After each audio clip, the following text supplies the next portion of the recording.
today Dr. Professor Sudhir Andrews, who is going to talk to us about the planning careers in the digital age and after COVID-19.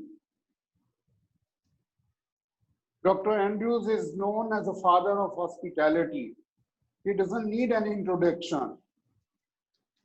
What Amitabh Bachchan is to film industry, he is to hospitality industry. Mr. Andrews is a graduate of English Honours and an MBA from IIM Ahmedabad. He is the first MBA to join hospitality industry in 1971 and joined Oberoi Group. He set up the Oberoi Hotel School known as OCLD, Oberoi Center for Learning and Development. He later led HR of ITC Welcome Group, where even I worked for 33 years. He later joined the government and was principal for IHM Pusa.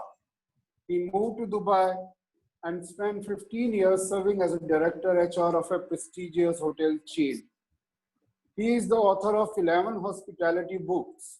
Even we were subscribed his books of F&B when we were in catering college in 1977. 2010 was a year of getting awards for Dr. Professor Sudhir Andrews. He got 5 national and international awards in that year. The Rashtriya Gaurav Award, Rajiv Gandhi Award for Excellence, Best Citizen of India Award, International Intellectual Award, and All India Business and Community Award for Educational Excellence. He also got International Status Award in 2013 and Shri Ram Award for Best Management Thought 1986 by the President of India. Many congratulations, Dr. Andrews, for all these awards. Thank you. And he's also been conferred a Doctor of Literature by Open International University based in Colombo. Now, can we applaud Dr. Andrews and give him a round of applause? And sir, we request you to please start. Thank you. Thank you, sir. Thank you very much. I've heard the applause, don't worry. I know the mics are muted, but I've heard you. Thank you very much. Thank you, sir. Thank you. Yes. Okay. A very, very good morning to all of you students and faculty. I'm so grateful to Mr. Bhagwa and Mr. Krishan for having invited me to talk to you in your new institution. I'm going to change your mindset by the end of this presentation. Now, the thing is that the world is at a very interesting evolution.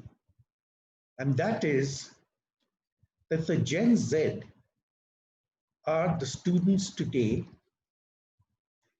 and the Gen Y are the young faculty today. Both these groups are called millennials. And millennials are very tech savvy. Okay. Now the world believes, and so do I, that you together are going to change the way we work, we live, and we play forever.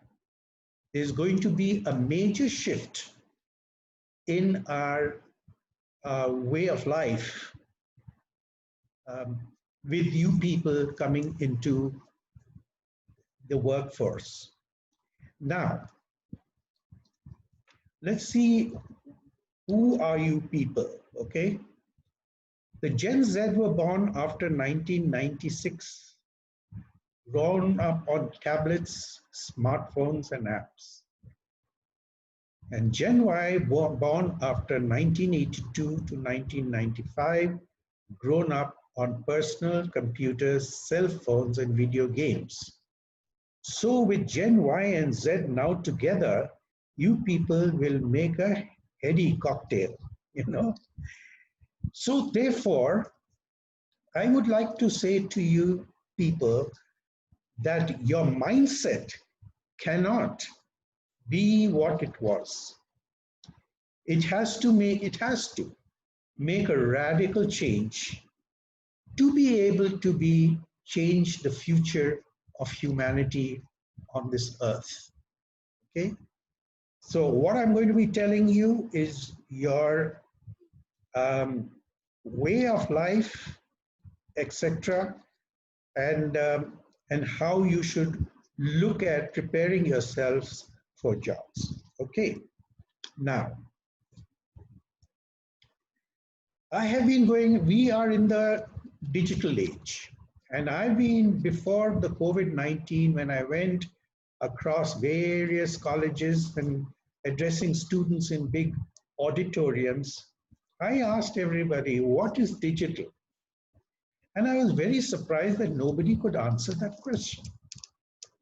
We are in the digital age and we don't know what is digital, okay? No one, I mean, I have addressed many students in different colleges, okay? So it shows, I don't know why they don't understand what is digital. Well, I'm going to tell you, digital means the transaction of information and business from screen to screen. I'll read it out again. The transaction of information and business from screen to screen, okay? Now, what does this mean? Right now, what we are doing is digital. I'm speaking to a screen on my laptop, and you're receiving me on a screen. So the screen to screen phenomena is going to be in everything we do. Everything is going to be screen to screen. And that basic fundamental you should understand. Even your education is going to change very fast. Initially, it'll be a blend of learning, but ultimately, we are moving on to online education. Okay? So therefore, it'll be screen to screen. Okay. If you have understood that, that's wonderful. So the digital age has two important words, which are the mantra. One is disruption, and one is innovation. Now, these seem to be very, very big words, very scary words. What the hell does this mean? Actually, for you people, the tech-savvy people, it is very easy what is written there. Disruption means looking at anything in your life, anything. It may be a pencil, it may be a box, it could be anything in your home, at your work, or wherever. And you ask the question, can it be done in another way? That's the question you need to ask. And one day you are going to hit upon an idea. That's how the idea is formed, you see. Can this be done in another way? Or can this solve a problem of us people for the future? These are the ways disruption happens. Let's look at that picture that's in the middle. It's a bulb, and bulbs always look like that, okay? Till somebody said, why should the bulb look like that? So now what do we have? We have the long bulbs, we have the squiggly bulbs, and you got to visit Tokyo, Hong Kong, and Las Vegas to see what evolution has taken place with bulbs, okay? So that's how we are going forward. And that idea comes when you are asking this question, can we done this way? Should the bottle be that way? Okay? Can it be another way, or can it solve a problem?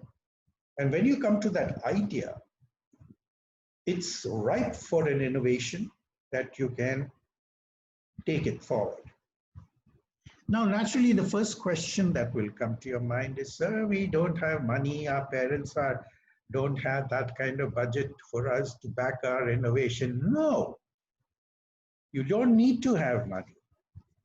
Okay, there is plenty of money in our society, plenty. They have so much money that they are looking for new ideas. And these people are called venture capitalists. Okay.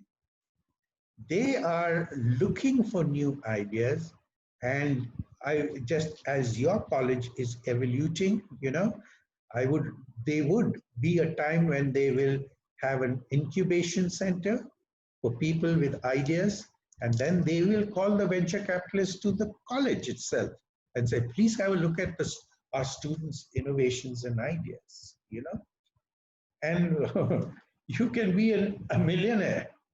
So your generation is going to see the maximum of millionaires, that is the thing. So don't be scared with this. It'll come automatically to you. Let me tell you. Now, this is something I need to bring to you, a very, very scary picture. This is a study done by the World Bank in 2016. The chocolate brown bars are the working age population in 2016. The working age population in 2016. And we are in 2020. You can imagine that those bars would have gotten a little further. And the beige bars are jobs that will be available by 2027. That means we are already got such an inequality, and this is the kind of jobs that will be available. Of course, people say that 60% of the jobs of the future has not yet been created. So there's a huge area that new jobs and new opportunities will come here. But my purpose to talk to you today is to keep you in the beige box. Okay. Now, you are very, very lucky people. Lucky because you have the resources and the backing to do higher education. Now, these brown bars, okay, consists of people who have done 8th class, who have done 10th class, who have done high school, who have done first year of college and dropped out, and so on and so forth. So, but you have the privilege to go into higher college and turn it around for your future, so that you will always be in that beige boxes. And any technological innovations that come, since you're already tech savvy, it's in your blood, you've been born with it, you'll be able to adapt to it very quickly, okay? Much more quicker than a person like me, because you have grown up with technology in your hands from a baby, okay? So there you go. So our job now is to work to see that we are in the light brown set of things. Now, therefore, what has to happen in the college life is a serious thing of making you a specialist in something. I know this is the age to do masti, bunk classes, go and see movies and all that nonsense. Because first time we have been exposed to freedom, and we have so many opportunities and distractions. So in my time, we could afford to do all that. I also did that, as a kid in college. But unfortunately, at this watershed, when we are going into a new way of life, there is a new way of life in college also, in higher education. And that new way of life is total dedication to what you learn, converting it into an opportunity for yourself. So that's it. You cannot, of course, you can fool around and all, but that's your main objective. Okay, you can't, because the new world does not accept also ran people. I hope you understand the term. That people also ran in the race, you know. There's no place for the also ran. They want people who are skilled and highly skilled and uniquely skilled. Okay, so there you go. I'm going to give you an idea of what will happen in your college, after college. The light pink box right at the bottom is the period that you are in right now, okay? When you finish college, you have 4 options. Option number 1 is to join your family business if you have one. Okay. Option number 2 is to start your own business. So that option is also there, my dear. So if you want to do that, you have to do all your skilling and understanding right in college itself. Option number 3 is the blue box of taking on a job. And option number 4 is to go for higher studies. Some of you who may be brilliant and have the inclination towards academics may go on to become college professors and lecturers and also. But in that green set of things, you'll see one box which is called specialization. Now, that box is a very, very important box. And I'll come to that a little later, okay?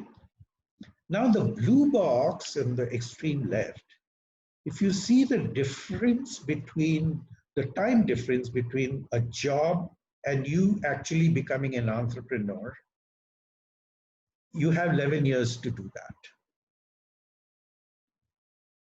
Now, why 11 years? Because by the time you reach 35, 60, 35 or 40, you will be asked to go.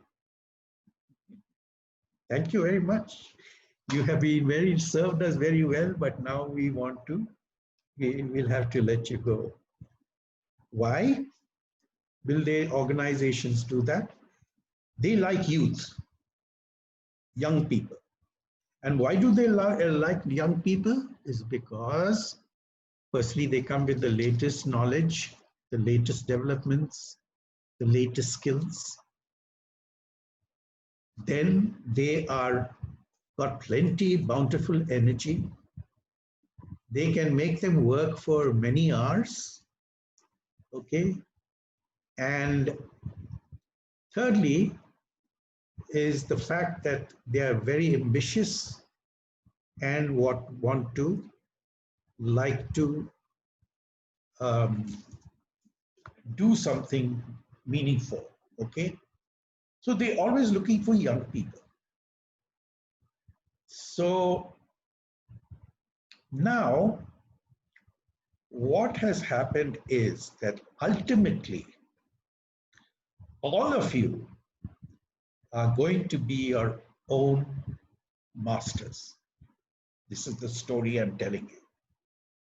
Now I'm doing a research on generation X and Y, and one of my things that I have discovered is that Gen Z are not interested to be, as they say, corporate slaves. They're not interested. They like to be on their own, make their own decisions, okay, and have the freedom to do what they want to do. So it's quite possible that while you're at college level, all right, there's a germination of an idea of a business you can get into, okay? And you may say, is it possible? Many of my students are in that box, that dark pink box. Okay, they are already got businesses. So there you go. As I'm going along, I'll give you examples of them also. So far so good.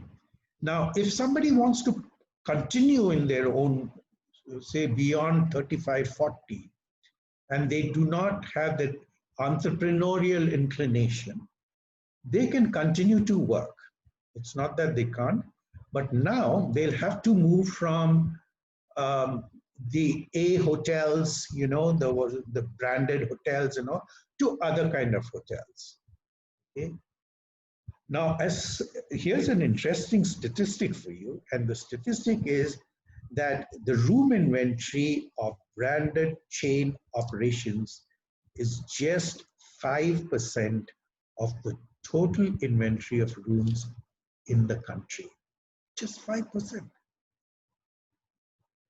95% of the lodging that is available in our country is away from there, is done through bed and breakfasts, homestays, and guest houses, independent hotels, which are non-branded, budget hotels, and like that.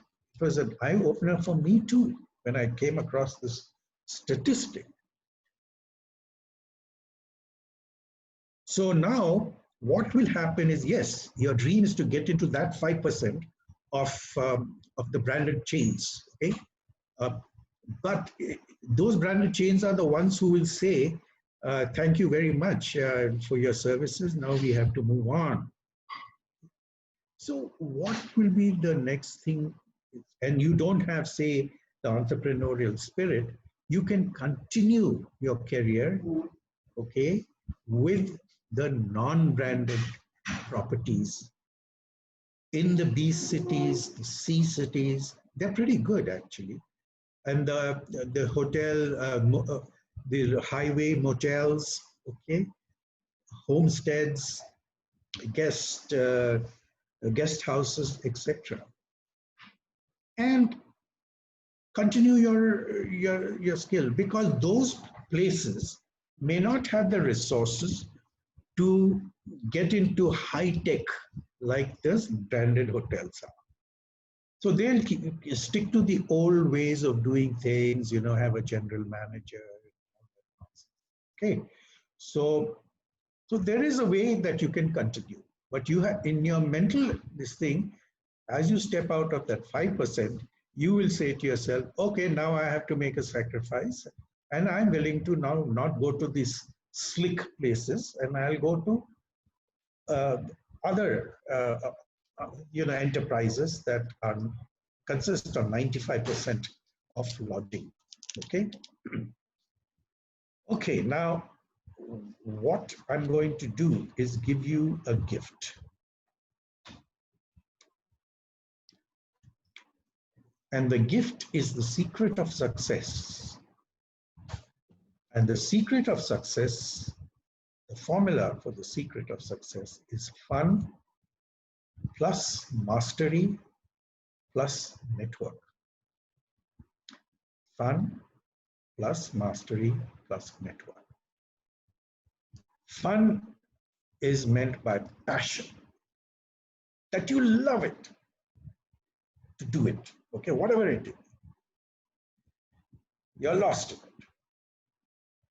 But if you have found such a kind of passion, then you should master it to the nth degree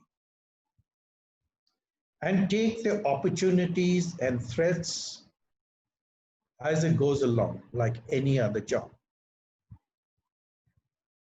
And the third thing is, it's not what you know, it's also important who you know.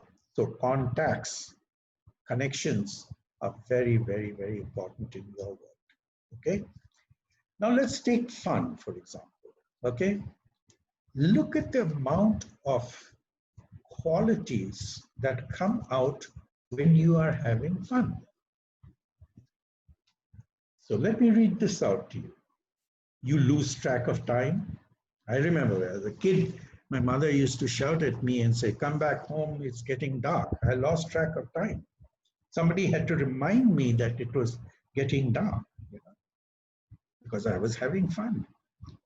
You become very creative. You make friends easily. You have boundless energy. Temperature does not matter. Look at the IPL, for example. The IPL is played in the 2 months, which is the worst in India. It is hot, it is humid, okay? But do you think it cares to those cricketers? No, they're enjoying it. For them, temperature doesn't matter because they're so much involved in their own craft, their own fun. Then tolerance improves, want to become better, anxious to showcase yourself. I remember in one IPL, I sat next to a foreign player, and we were witnessing a very, very tense match. Very tense match. It was going down to the last ball, literally.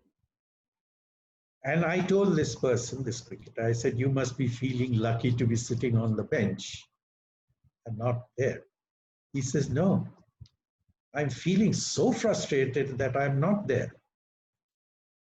To be with my buddies, to share that problem we have and get past it. That is anxious to showcase yourself. You're not scared of challenges when you're having fun. And you feel complete as a human being. Next comes mastery.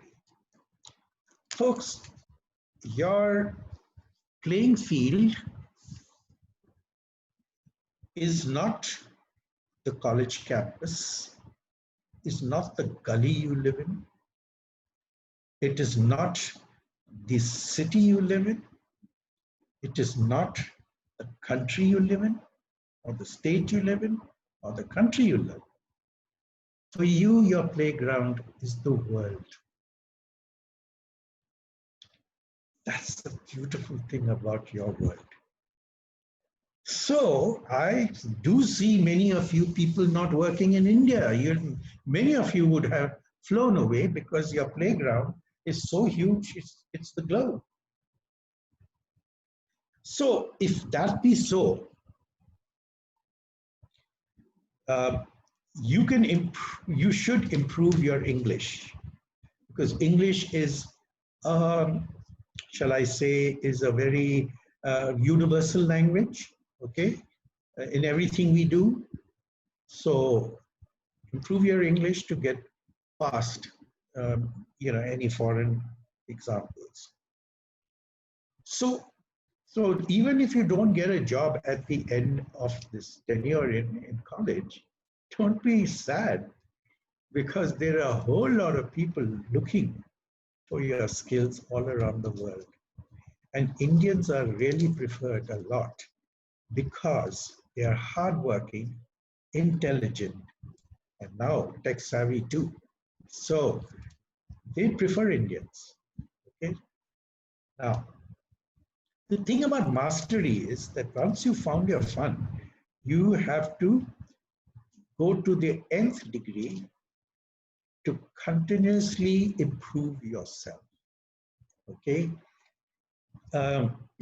Because we don't have also rans in your world. You either have it or you don't.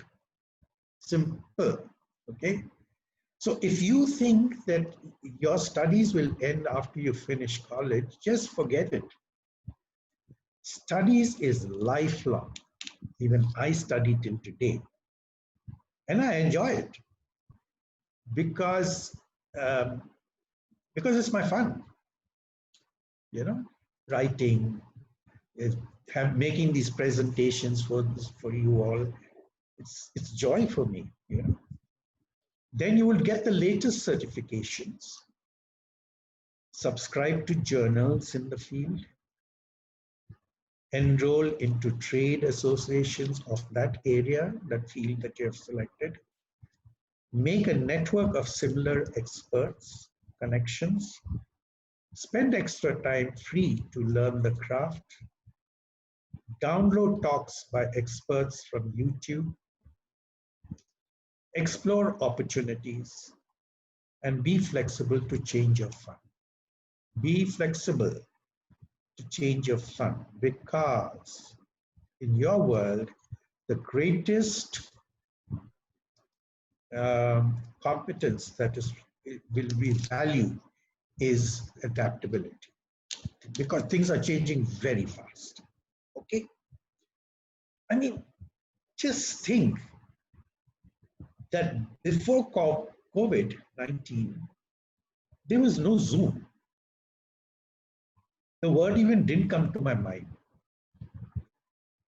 And the moment COVID-19 struck, Zoom was created and opened a whole area of connection, even if we are at home, and has now made our lifestyle change, because corporates are now going to say you work from home. Of course, hotels is a service industry, so you will need the people, but other corporates, they say you work from home. Okay. And we'll have meetings on this, we'll have discussions on Zoom, everything. So, my dear friends, the only thing that will be accepted in your world is mastery at what you like to do. Okay.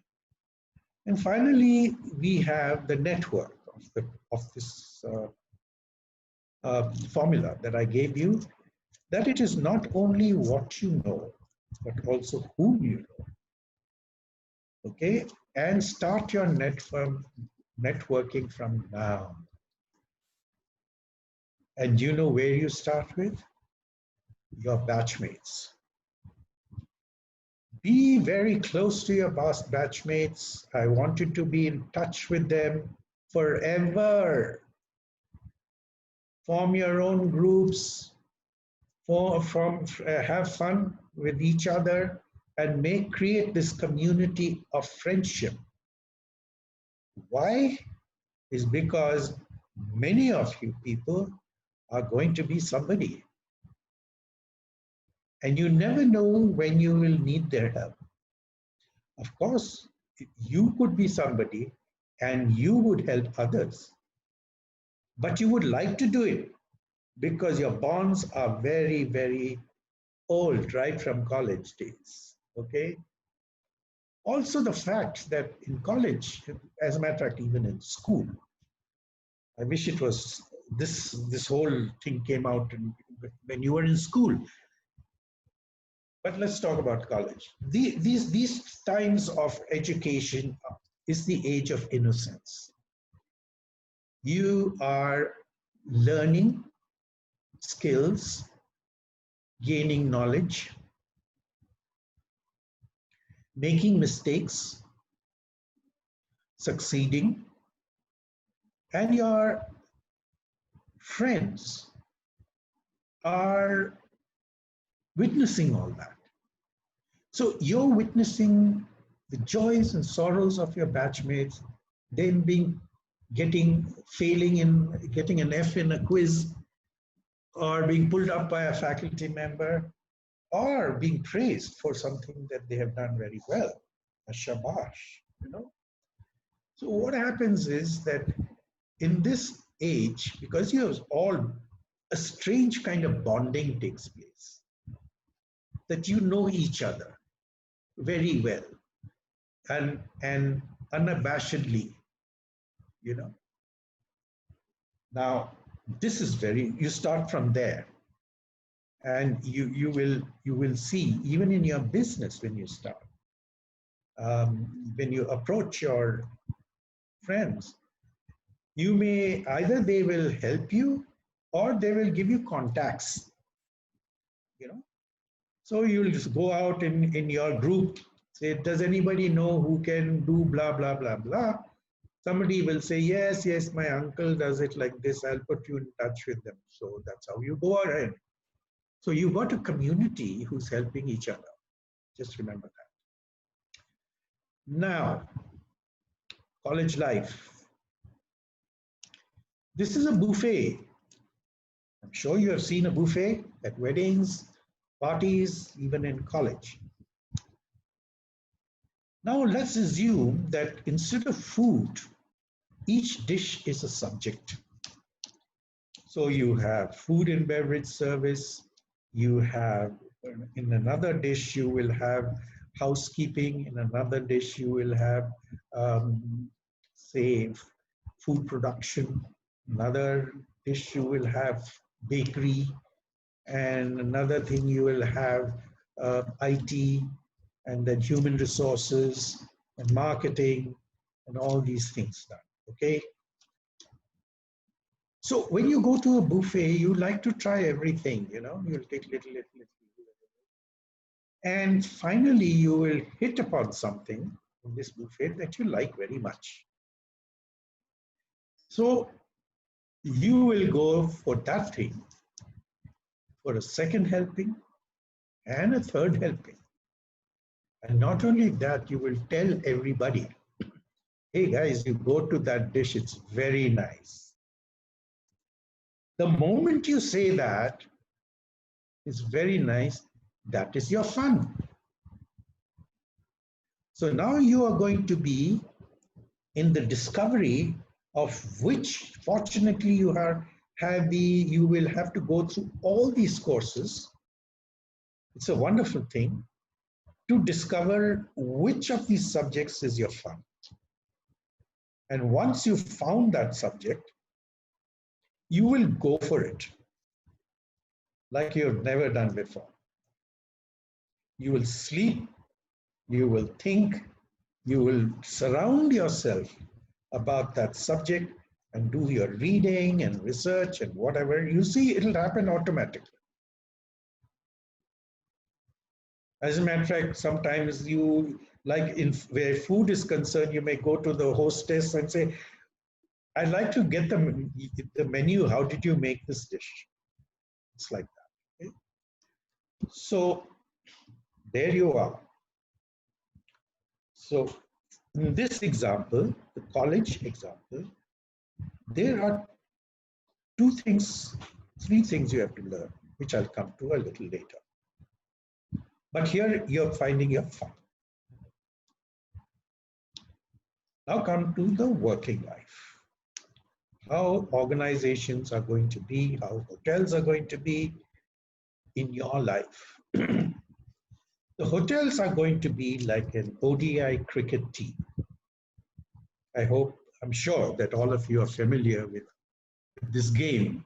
They call it another religion of our country, cricket. If you see in a cricket team, all of them are specialists at something. You have a left-handed batsman as an opener. You have a right-handed batsman as an opener. You have a one-down specialist. You have middle-order batsmen, wicket-keeper batsmen, all-rounders. All-rounders are people who are multi-skilled, okay, in our world. And the bowlers of different specializations. And these different specializations will make the team, in the organizations. Now what you have to do is start thinking, which position should I practice for? And obviously that position will be around your fun. Okay? So what you will do is, you are now see these cricketers also right from their school days, they have been practicing, going in the heat, traveling in a bus to go and play cricket. They were willing to do that in their formative years because they were having fun, right? So there you go. These people, um, they have invested a lot in them. Now you have to invest in your fund. And mind you, they've done it right from childhood. Now you have to do it from college. So those years in college are so precious for you because you have to turn yourself around. Okay, so that is what is very important. Now, you will see two blue words. One is called talent and the other is called workhorses. The talent are the people who are the aces. They have mastered. And they are the ones who create the foundations of the innings. Okay, they make the runs. Every third time they will make a century, big scores. You can consistently they're doing that, and you can rely on them. Yes, they get out and all that also early, but you can know that if they really want to put their heads down, they can work very hard and build the innings. Those people are talent. They are sheer talent. So look at Virat Kohli, look at Rohit Sharma, look at Dhawan, look at A.L. Rahul, maybe, his friend Dhoni. Okay, so they're millionaires. They are millionaires. Okay, but you have another lot of people called the workhorses. They'll do 20, they'll score 20. They're talented. It's not that they don't have the skills. They have the skills, but they don't have the skills to that level of the talented ones. To be consistent, they'll make a 20, 30, yeah, then once in a while they'll make a 50. Maybe in their lifetime they'll make even a century, okay? Like that. And the same goes with the bowlers, how many wickets you take. And sometimes you wonder, why is that bowler dropped in this particular match and things like that? Because nobody is assured of their place, because they have to be producing at a level of excellence all the time. And this is what your world is, my friends. A level of excellence all the time. And how do you receive that excellence? At college time. Okay. Now, this is the right time to bring in that green box I told you about, specialization. Okay. Now, I would like, once you graduate from your college, what you do is you don't have to take up a job immediately. You don't have to take up this thing immediately, start a business immediately. Your generation are going to be, again in my research, great people to take sabbaticals. You can even take 1 year, 2 years sabbatical and specialize in that fun of yours to reach a level of mastery. And once you reach that level of mastery and you go into the industry, if you're looking for a job, you will say, this is my mastery, and tell me how much money you will give me. And organizations are not going to say, oh, there's this grade and that grade. That is old-fashioned. They will pay any amount for a skill, a good skill. And if it is a unique skill, even more. Okay. If you've understood this cricketing example I've given, you're well on your way in terms of your mindset. Okay, how you should start thinking. All right. There's a thing called point casting also. Point casting is taking a very uh, narrow topic from your bigger topic, okay, and specializing in that narrow thing also. Take, for example, you have front office, okay? In front office, somebody may say, I am not interested in all front office, I am interested only in revenue management. So that person specializes only in revenue management. And here's a tip, if any of you are inclined towards revenue management as you go along, that's a short job you will get. Okay, that's a high demand that you. So and the same goes for any subject like food production. There's a person who specializes in ice carving or butter sculpture, and that's it. And they get their money. And since they don't have many people doing that, they can name their price. I'll tell you of my student itself. She was very interested in Thai food. I don't know why, but she was obsessed. That was her fun, Thai food. Okay. So in one of the holidays, normally in college life, you get 2 summer holidays, two months and things like that. She told her dad, I want to go to Thailand. I want to go to Bangkok. And she went and she worked free in the kitchens of the original Thai food makers, asking all the questions she needs to know, see the ingredients. She really went after it to the nth degree. And she came back and was now pronounced as the authority on Thai food. And she gives demonstrations and talks and on TV and in social these things. That's great, you know. That's the level you have to reach. Now, organizations in the earlier Industrial Revolution used to have a pyramidal structure. And you had from top management, senior management, junior management, supervisors, skilled staff, semi-skilled staff, and finally you reach the apprentices and trainees. And in the olden days, it took a lifetime. It took a lifetime to reach at the top. A whole life.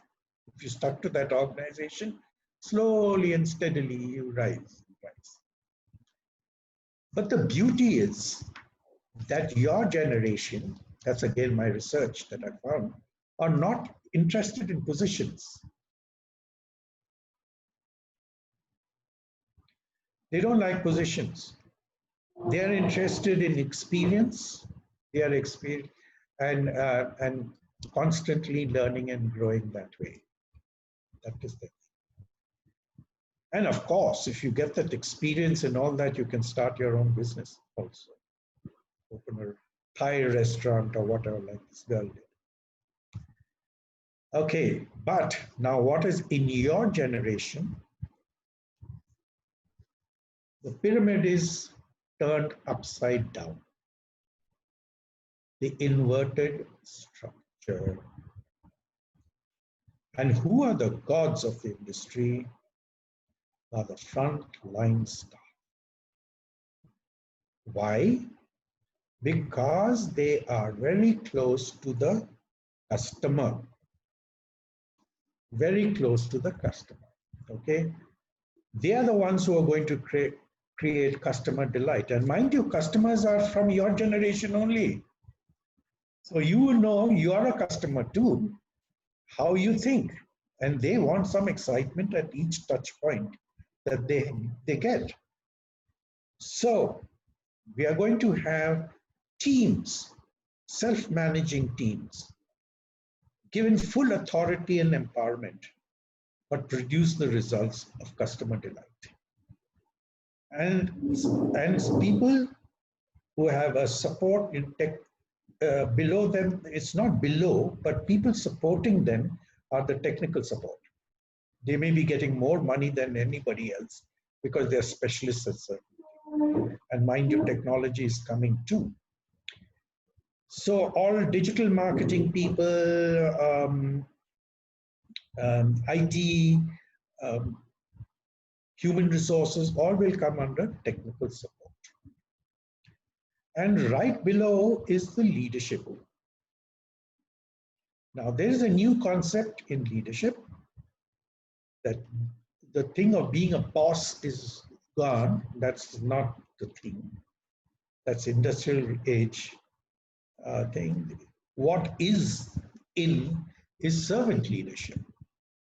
Servant leadership means it's not to be a servant, but it is your job is to provide the environment, the resources, and the encouragement and inspiration for these top two people, layers, to perform. They will not be involved in operations. So tomorrow's general managers are not going to be from hotel management. They will be from business management. So if any of you want to get into that space of management, then after, one of the options that I had given you after college, then go on to do an MBA, higher studies. Okay, so there you go. And these people will provide the resources, and the resources are the M's: men, money, machines, materials, and minutes, meters, and methods, 8. So there you go. They are the ones who keep on and listening to the front line, and the front line will say, I need this, I need that to give a customer experience, and they will be providing that, but not interfering in that, in their work. So that's the world you're getting into, okay? Let's look at them a little closely. Who are the front line? Any employee in direct or indirect contact with a paying customer, okay? So they are going to be now, the front line staff are going to be doing operational planning and budgeting, scheduling and team allocation, accountable for results through customer delight, monitoring results and self-audit, problem solving, teamwork, also with outsourced teams, I'm going to come to that, and maintaining service standards. And all this put together make them knowledge workers. So you are going to be a knowledge worker. And the team would consist of people who are very good at one of these things. But don't be worried, I'm not learning planning and budget. No. You are going to have softwares and technology and artificial intelligence to do all these things for you. So you have artificial intelligence who will do budgeting for you. You have to just put inputs. You will have these people doing audits for you. Problem solving, you have a problem, you don't know what to do, it will go into deep data mining, and they will bring up incidences or similar kind of incidences, what people did in the past. It's very tech-oriented, you see. Let me tell you this. Now, frontline competencies, there are a whole lot of them. I'm only going to talk about 2 quickly. And one is to smile. Folks, if you do not have a smile, forget joining frontline. Just forget. You have not a chance. Because a natural smile brings a natural smile back by the guest. They're not going to look grumpy at you. Okay? Now people have said, now you're closing our mouths with all those things, masks and all that. How do I show a smile? Smile with your eyes. Your eyes can smile also. Now these are things like that. And if you intend to, you don't have a natural this thing, please don't plan to be in front line. Okay. The second thing is self-managing. We Indian children are very spoiled. How? There's somebody to wake you up in the morning. Utho baba, school time ho gaya, college time ho gaya. Somebody to put on your geyser, somebody to give you chai or juice or whatever you drink in the morning, somebody to make your bed, somebody to give you breakfast, somebody to drop you at work. Come on. So with the result, this we when we reach young age, I mean young adults, as you all are, you get into a habit of dependency. I want you to start doing everything yourself from today, including putting the alarm to wake up, including making your own beds, including switching on the geyser for your everything you must learn. Because I'll tell you why. Because Indians suffer a tremendous cultural shock when they go abroad. And I said, the playground is the world. And suddenly you go to the world and you're left nobody to do things for you. You have to do everything yourself.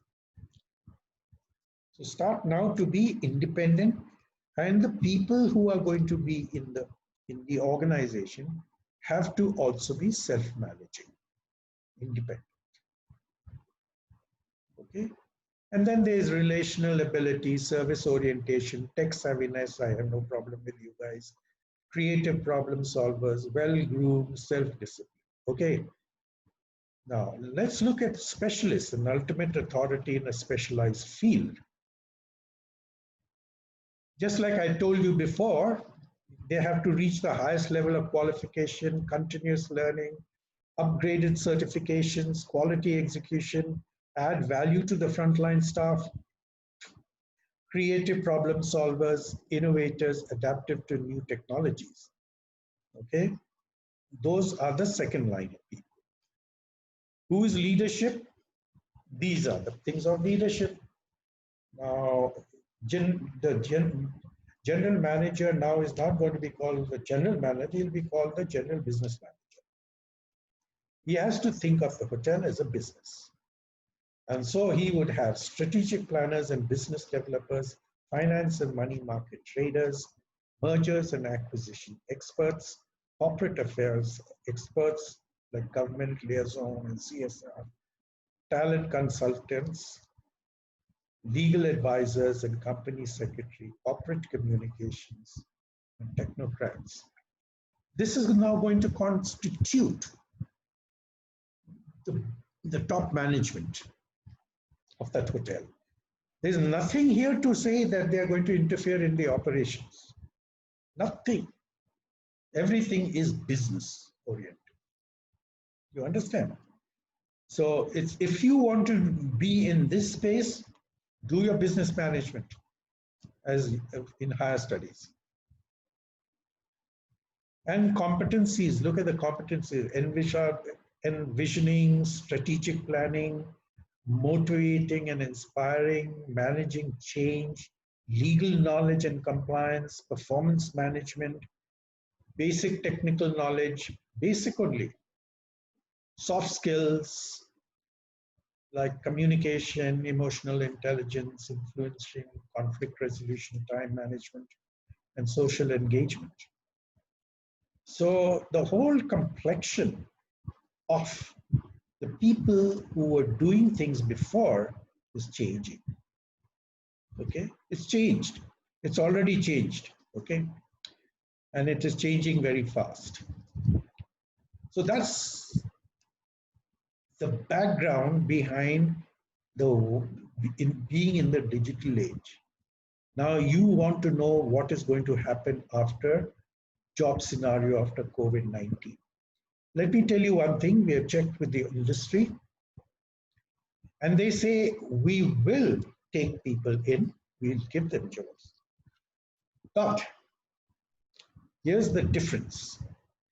They will be interviewed online. They won't come to campus anymore.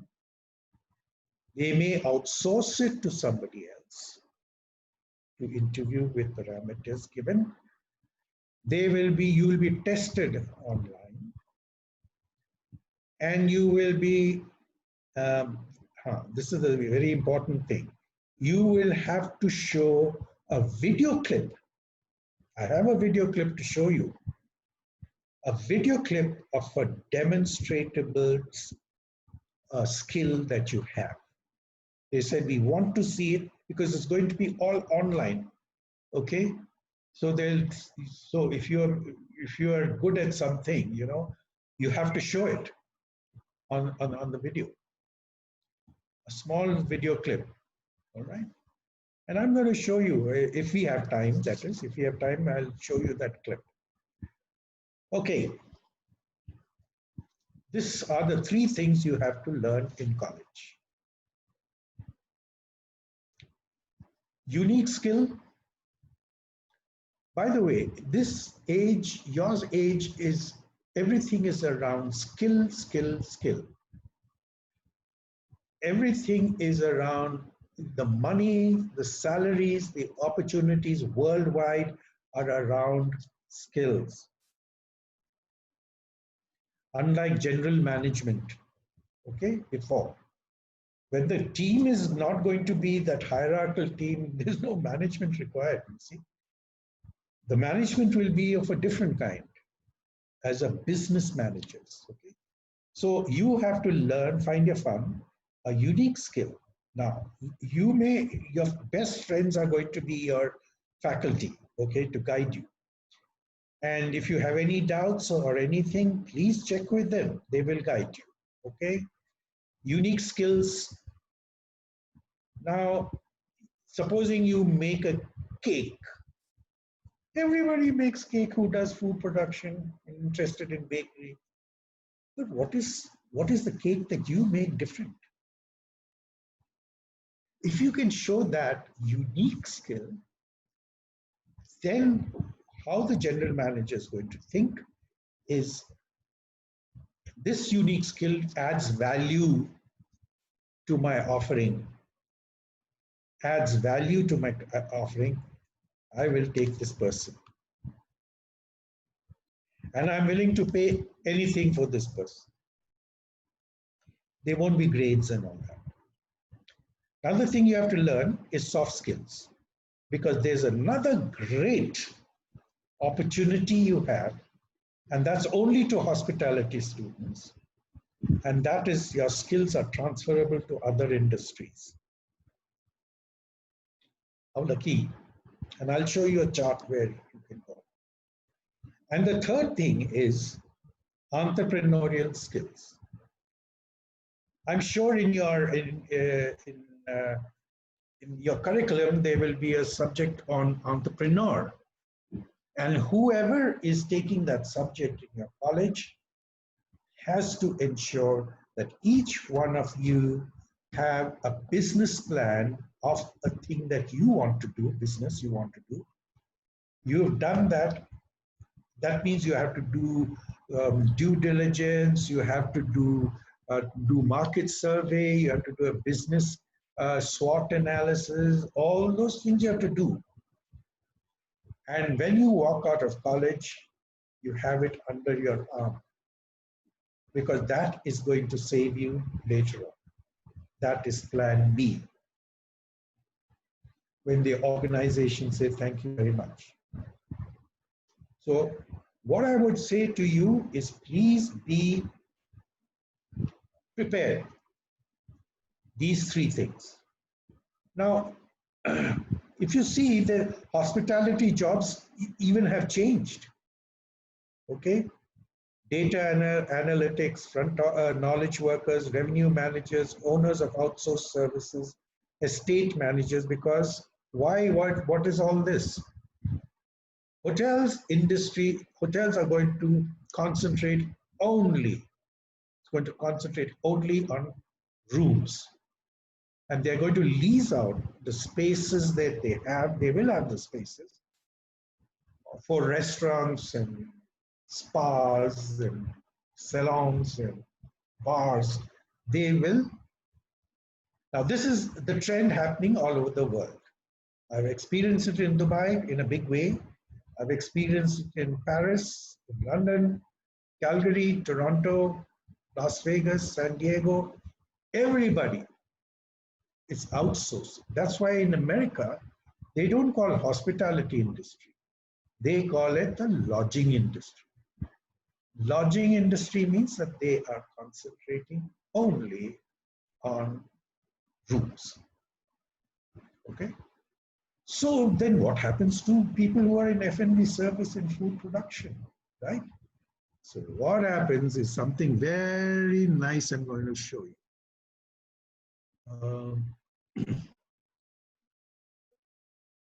These are, yeah, this slide. The other slides are for business management. Because I do presentation to business management students too. Okay. I'd like you to take a picture of this slide. If you have a camera, just click it and take a picture of the slide, because this gives you the alternatives that you can do as a business and be ready to be an outsourced service provider to a hotel. So tomorrow the hotels won't have their captive housekeepers. Maybe they'll have, but if they don't, they will search for a person like you who's providing housekeeping services. But you know everything about housekeeping because that's your fun and you have made a business out of it. So there are so many things that go into a hotel, you know, so you can choose. Pest control is a big thing because after COVID-19, everybody is pest control oriented. Okay? So if you go into pest control, you can do catering to schools, colleges, corporate houses. Okay, that's another business. Bar management and tending, gym, beach management, beauty salons and spas. I remember in Calgary, there was a couple, a married couple, who used to have a small van, and then in the van was a carpet shampooing machine. Okay. They used to go to hotel, ask the housekeeper, do you have any rooms for carpet shampooing? They'll say, yes, we have 2 or 3 rooms that need carpet shampoo. The rooms in North America are all carpeted because it's cold, you know, so cold absorbs. Carpets keep the room warm. And they're minting money. There's another boy who has gone into point casting. He decided, my students, they're all my students now. He decided to only concentrate on linen. Not the full housekeeping, but linen. He went all around the world, became a master at linen. All the thing, where you get what linen, which are the good A grade, which is a B grade, whatever. And he supplies linen to the whole of Dubai. He's a millionaire. And he comes and visits me in a Jaguar car. My student. I'm very proud when I see such things like that. Then there's a girl who's very icing only. She makes the most creative icing, Cinderella themes, Humpty Dumpty themes, Shrek themes, and all this, you know, on cakes. She used to work for an organization, then she started her own thing. And she became quite famous. Every mother particularly wanted her cakes for their children, birthdays. Okay, there you go. And all she has is that. Then, so there are a lot of examples. We don't have time, so I want to wrap this up, that you have this opportunity of doing outsourced services. See which one comes closest to what you like or what is fun to you. This could be an alternate, okay? Doesn't have to be. I'm just giving you another option as to this is the trend of hotels going into concentrating only on lodging. In Dubai, it's plenty, you know, I mean, everything is outsourced. Okay. I was telling you about you're lucky that you have transferable skills. Now, to my utter surprise, a lot of industries are only looking at hotel management students. Why? Because they have the soft skills for customer relations. So you can join hospitals, retail, malls, airlines, guest houses, highway motels, cruise lines, cinema halls, food courts, catering services, resorts, own guest house. You can own a guest house. You can own a B&B. You have 2 extra rooms. You can convert them into B&B and get it attached to OYO, and they will sell your rooms. Food journalism, academia, and researcher. So there is an organization I found very interesting called Yummy Idea. This is only for the culinary students. Because of this lockdown, they are bringing chefs from the industry to be the mentors to these people, to the students over time, and certify after some time that this student has learned the skill and I recommend for hire. A chef saying that, you know, and a chef in the industry. So if anyone, I will send them to call Mr. Sunil Bhargava, and you know, he can evaluate whether he would like to recommend the students to take on. Okay, now how's my time? Do you have a few minutes more? I finished. Or do you want to do it on questions and answers? Have you received a lot of questions and answers? Hello? So you can go ahead with the questions. Okay, they're written here. Okay. Yeah. Okay, I'll start right from the top. Ooh, wow. Oh, So it's all that's a lot your. of questions. Okay, From Mr. Jatin Kumar, sir. wait, And yeah, he's I from know. Bahrain. Bahrain, oh my God, that's good. Yeah, he's from Bahrain, and he's asking, his question is, as a leader, how are we going to manage the additional expenses as new normal is going to hit our profit and sales? Will be less as expected. So how can we going to manage the additional expenses in hospitality? That is his question from Bahrain. Well, I'll tell you something that,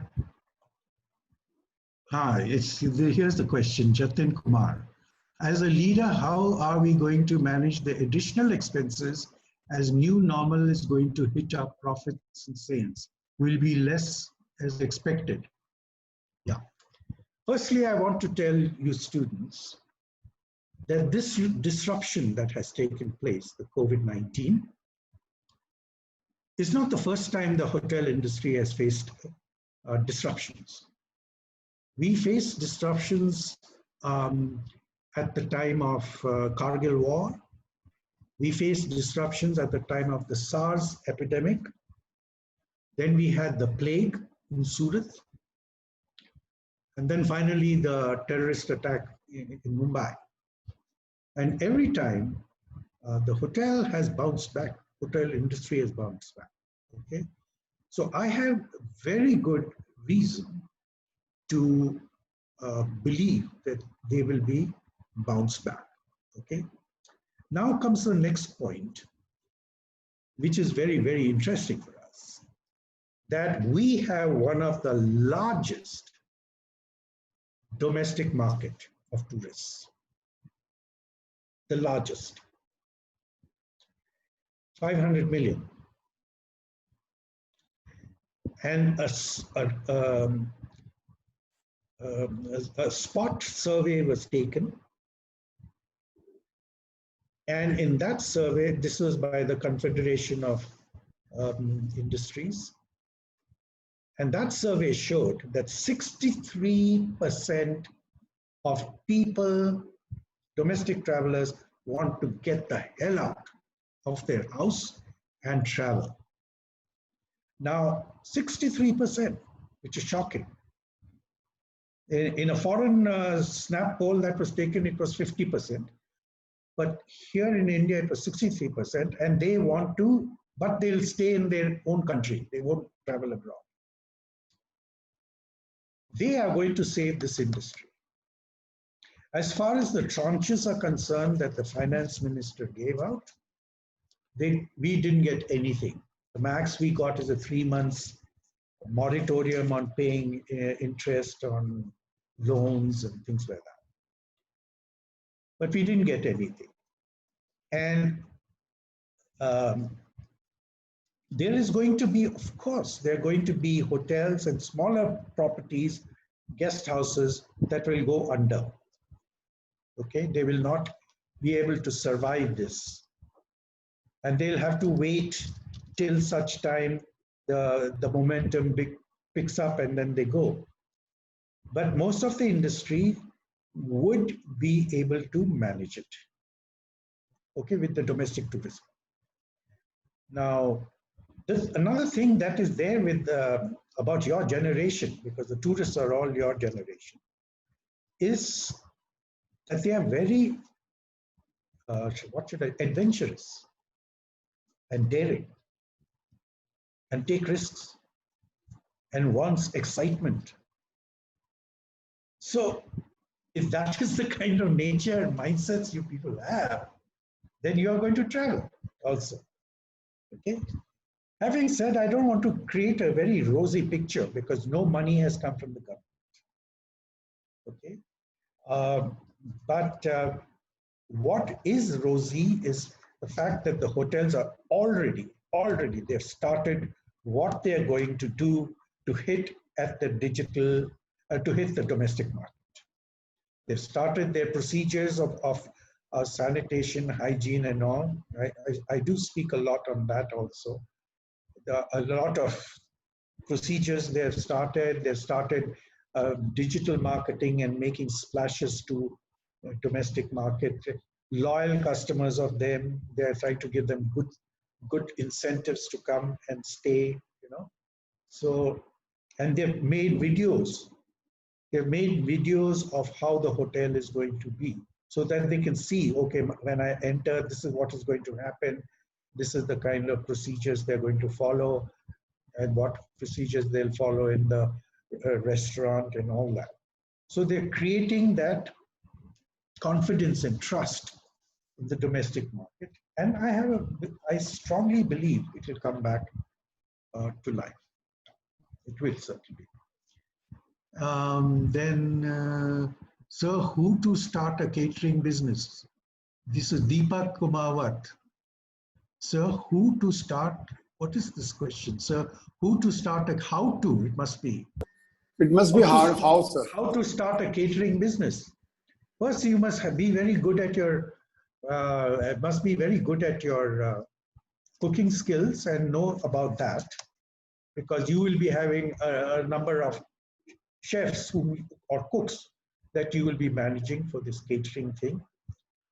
Two is, I would suggest that you work in a catering company for a couple of months to pick up the ropes, okay, to find out what is the kind of thing. Now, I want you to know one thing, my dear friends. I'm folding my hands to you. Don't wait for somebody to help you. This question that has come out, you discover it. How do I start my catering business? This is what I was saying. You are going to be independent. You are going to research.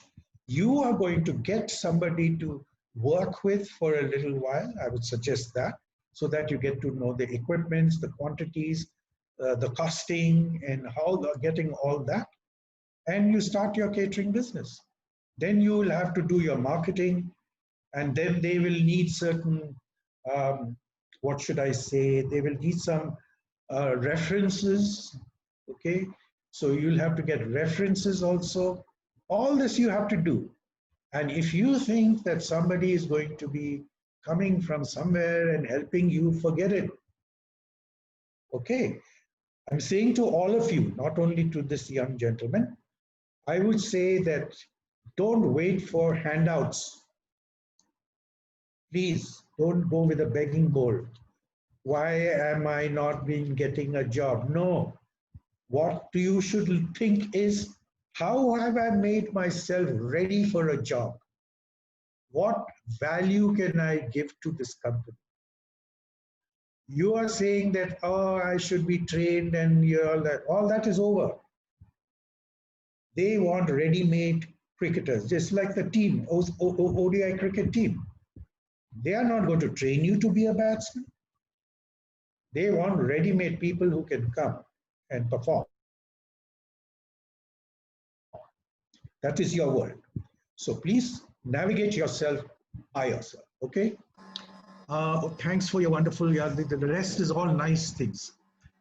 Okay, do you want me to show that video clip that you want to, if we have time, do you want to see that video clip, how you should make a video clip? Yes, sir. Why not? Do we have time? So you can continue, no issues. We have time. Okay, You now can this continue, video, sir. okay, Yes, sir. this video that I have is something maybe a little over exaggerated, maybe a little this thing, but this is, if I were a general manager and I saw that it's a girl in a bar tending, I would give her a job anyway and she can ask what salary she wants. Okay, so I'm setting a standard in your mind how you will present yourself. Another very important thing is how will you present yourself at the online interview. Don't think you can get up from your bed and say, yes, sir, nobody can see me and all that. You have to look dapper. You have to look professional and be there and interview. I have a book on how to succeed at interviews, especially for hospitalities. Just get a hold of that and you will not regret it. Okay? Okay, I just want to thank everybody and thank Mr. Bhargava and Mr. Kant for inviting me. It was a pleasure talking to you. You're in a new institution, and I'm glad that I have given this talk to you students who are starting off, right? Now, by the time you finish your college, I want you to have fulfilled those things I've told you to do. Find your fun, okay, and select and go for it. Build on it. Also, make a business plan for yourself, okay? And keep yourself fit. I wish you all the best, and I know that you will do well because your whole world is changing, and you are very right people to fit into that world. So don't worry. Go with a purpose now. Go with goals. So thank you very much, and it was really an honor for us and for our students that you have come on board, and like your presentation was absolutely wonderful. Thank you. Thank you very much. Sir, my sincere thanks to you for sparing your valuable time and making such a wonderful presentation. And I would also put my sincere gratitude to Mr. Rahul Singhi, who is the owner of this place, for his support and encouragement. And sir, in future also, we'll be in touch. And in case you are in Jaipur, sir, please do come to our institute and stay with us. We have a guest house and see our hospitality as well, sir. Thank you. Thank you very much. Sir, And thank you I'll very much. definitely look forward to that. Okay. Yes, of course. Sir, even we are looking forward to this. Goodbye Thanks, and sir. good luck, everyone. Good day, sir.